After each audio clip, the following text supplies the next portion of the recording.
for the squish. Yes, for the squish. Yes, for the squish. Hi everybody, it's Teresa. This is Power Ridge Homestead. Thanks for coming. Today I'm going to make some buns. These are really, really soft buns. And I've only made them twice now. So we'll see if I can do it a third time's a charm. This includes what's called a thyme zong. I'm hoping I'm pronouncing that correctly. It's a Japanese paste that you make with bread, flour, water, and milk. Mix it as similar to you would do as a thickening agent for gravy and stuff like that with flour and water. You cook it on the stove, and then you add it to your flour mix when you're doing your dough. It's interesting. I've not done it. It comes together really quickly, and you'll see that. And then I'm going to use some milk bread flour this time. I have done this recipe as well with just all-purpose flour and made a loaf of bread, and it still turned out really good. Not as soft, however, it did still turn out good. So if you don't have bread flour, I'm sure you could still use all-purpose flour for your bread. Don't know about the buns though, because I really wanted soft buns. I kept trying to find a recipe for similar to the buns that you can get at the grocery store for hamburgers and hot dogs. I find that those are very soft. And every time I use my bread dough recipe to make buns, they would be a lot harder or firmer because of the amount of, the type of flour that I'm using and the fact that I'm making it for bread and not for buns originally. So I've got this recipe, so we'll give it a try. So what we're going to do is 2 tablespoons of bread flour.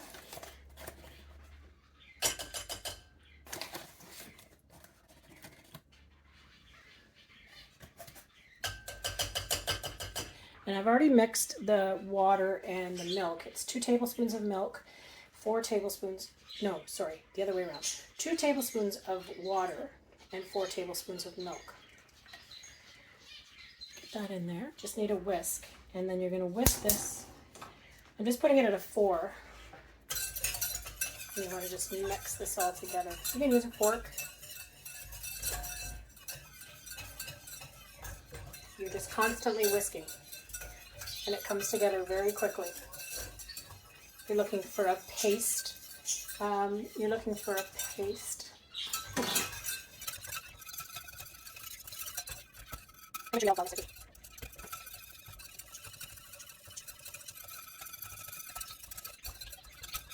There, so it's just starting. Once the milk heats up and everything's all mixed together, and you can see you're starting to get a paste. So you just want to mix this up until it's fully pasted.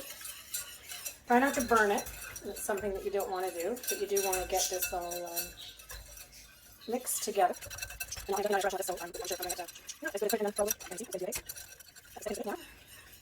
keep stirring though, because you definitely do not want it to burn on the bottom. And that's also another reason why you don't want to turn the burner up too high. You just don't want it to burn itself. There we go. So that's the tang zong. It is hot. I'm just going to put it into this little container that I have. So that's what we're putting into our bread. I'm just going to put it in a separate bowl for now. So I want to wash this pan, and I'm going to heat up some milk for... Okay, so here I want to add a 1/2 cup of milk. We're going to heat this up to 95 degrees. And again, you don't want to overheat it because you don't want to kill your yeast. So we're going to use yeast and mix a tablespoon of yeast into here. So this has been sitting out, so it's at room temperature almost. Let's just check it. Yeah, we're at 80 degrees. And again, this doesn't take long to heat as well because it's a very thin layer on the bottom of the pan. If you have a smaller pan, you could use that more. Use that more? You could use that instead.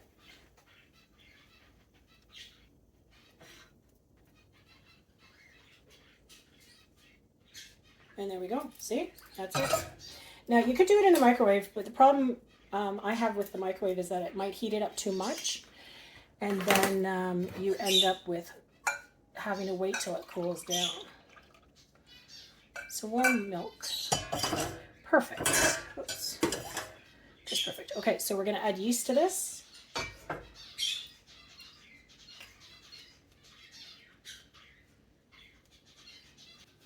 So again, we're going to use the KitchenAid mixer because I like doing that, and I prefer that over actually hand kneading. And this recipe, when I saw a video for it, you can use the mixer, so it's perfect there. So we're going to add 2.5 cups of bread flour.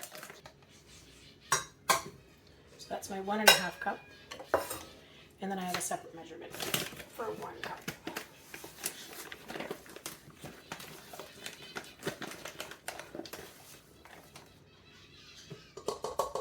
And then 1 cup. And then we also want to have a teaspoon of salt.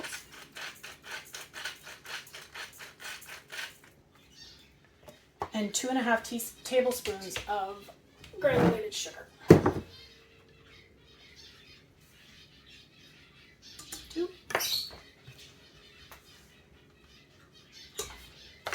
We're just going to give that a stir.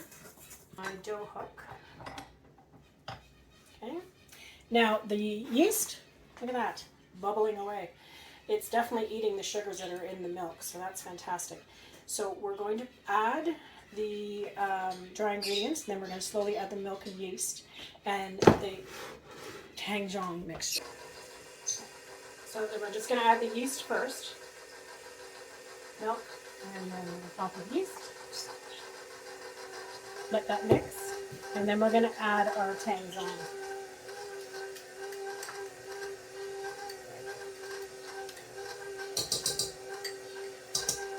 Okay, that's just starting to come together, so we're going to add 1 egg, 1 yolk.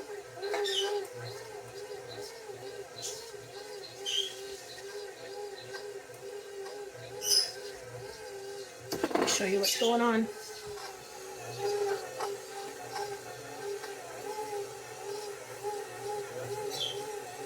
Starting to pick up the rest of the flour.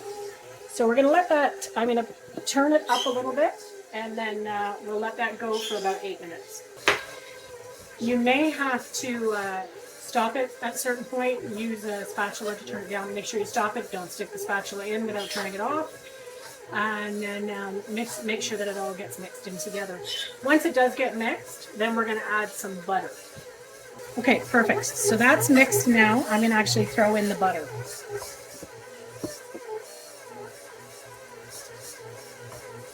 So we're looking for 3 tablespoons of butter. Put them in individually, and then they can get mixed in a lot easier.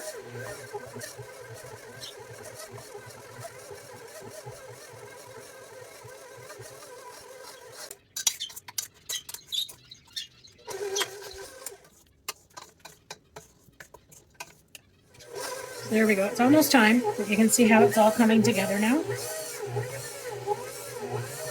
But just a couple more minutes on that. Then we'll put it in a grease bowl. I've already sprayed this particular one. Put the bowl in there, and put the dough in there, and then I'm just going to cover it with a damp cloth. And I'm going to actually put it in the oven with the light on to proof it for about 1.5 hours. And then we'll go from there. So there you can see, nice little dough ball. It's damp, so it's not as dry as like a pasta ball or something like that. So we're just going to throw that in there. Just cover that up so it doesn't dry out. And then I'll just throw it in the oven. And then we want that to double in size in the 1.5 hours. So that's why we have a long period of time. And then I'll bring it right back. Okay, it's been 1.5 hours, so let's see how it turns out. There we go. More than double. So I'm just going to pop that down. I'm just going to put it out on a silicone tray. You don't actually want to add any flour to this. So no spraying it or anything like or flour on the board. Now, the recipe itself calls for 6, but I found that 6 was too small. or sorry, too big when the buns themselves were done. So I'm just going to split this up into 8.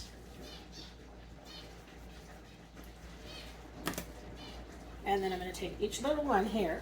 We're just going to tuck it in. See that? And then what I just want to do is I just want to roll it. That's not a good view for you. Turn it. Just pull it so you're getting a nice little... You can try it like this. I don't find it's as easy going, but you want to get a nice little taunt top on it. So like that. Now I'm just putting these on parchment paper on a pan for now because they still have to rise again. So let's just do the rest of these. So you just want to fold them. And then you just want to put it down and pull it. Keep your hand on it. So you're creating tension on the top of the dough. And making nice little round balls too. So there you go. Another one. These are easier to do these balls too. There you go. Push towards you. Turn it. Pull towards you again. Turn it. Pull towards you again. And then pull again. So you got to cover all 4 sides. Okay, so pull towards you. Turn it. Pull towards you. There you go.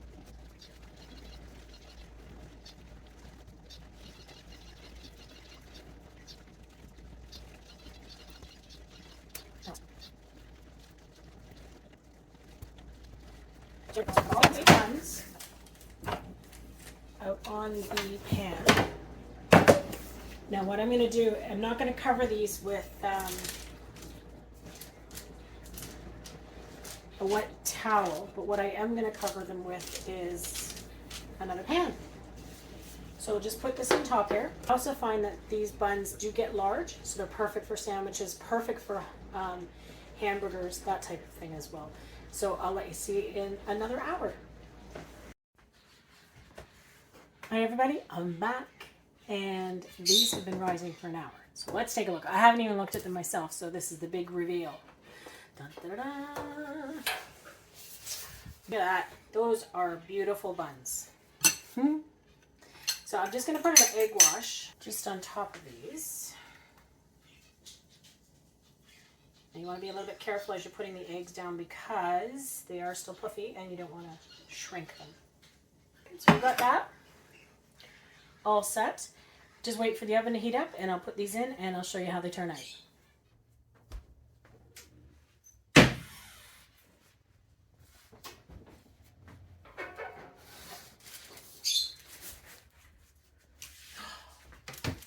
And there we have them. Oh! Look at those buns. Look at those. Look at those buns. Oh, they're fabulous. Excellent. That's perfect. Perfect buns every time. I had no issues with these buns with this recipe at all. Hot. What do you think? Let's get you closer because they're beautiful. Look at that. That egg wash worked really nice. Golden buns. Okay, so these have cooled off a bit, so I just of the buns. Bit of squish. Look at that. All right, let's open one up.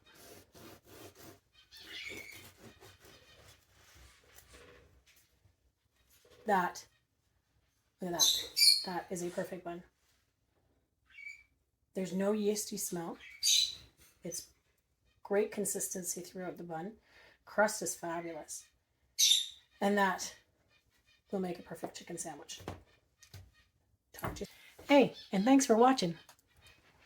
Okay, so raise the bowl up.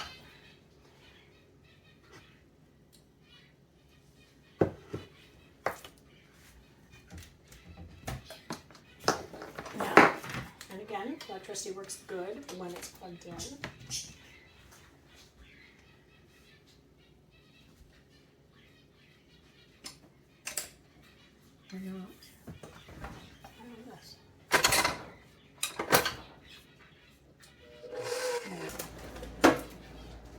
And then we're going to leave this for another, I'll leave it for,